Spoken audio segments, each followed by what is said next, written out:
Bro मी stop केलेलं बंद कर मधलं दाखवलं. गाईस आता याच्यामध्ये टाका हळद, मिरची पावडर, गोडा मसाला, गोडा काळा मसाला, मसाला, काळा मसाला नंतर ना परत मिरची पावडर. आता याला कंटिन्युअसली मिक्स करा. आता याला मिक्स करा. कलर येण्यासाठी कलर येण्यासाठी काश्मीरी लाल मिरची पावडर, काश्मीरी लाल मिरची पावडर.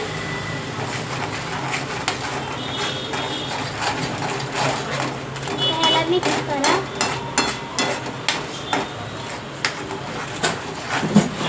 याला एकदम कलर आलेला आहे. आपण एकदम बाजूस असं क्लिअर करून घेऊया. असं उभेलं वगैरे सगळं मिडलमध्ये घेऊया.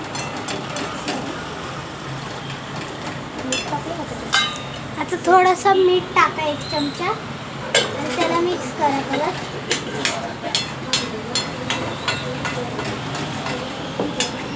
केलं का mix? आता पनीर टाका त्याच्यामध्ये आणि परत मिक्स करा. मी गॅस एकदम लो वरती ठेवा आणि कंटिन्यू मिक्स करा.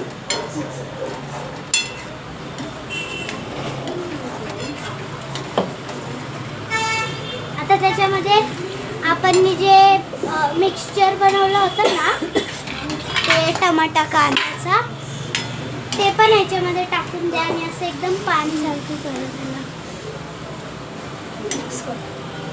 त्याला मिक्स करायचंय की एकदम असं पाणीसारखं असं बनायला पाहिजे. एकदम पण घट्ट नाही, एकदम पातळ.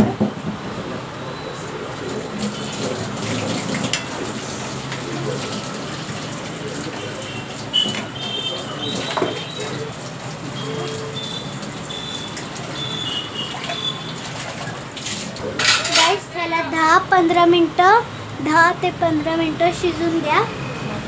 कंटिन्यू हलवा. आता ह्याच्यावरती लावा. ते नको ठेवू, ते नको ठेवू, त्याच्यावरती लावा. ते नको.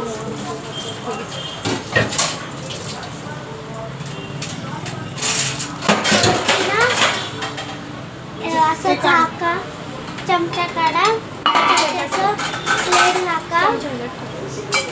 आपले आपलं दुर्वा टाका. ते म्हणते ना आधी टाकायचं शिकून घ्यायचं. आता हे प्लेटीमध्ये ठेवूया. 10 ते 15 मिनटं झाल्यावरती आपलं पनीर रेडी आहे. तर गाईस तुम्हाला ही रेसिपी कशी वाटली लाईक सबस्क्राईब. मी नेक्स्ट व्लॉगमध्ये बाय.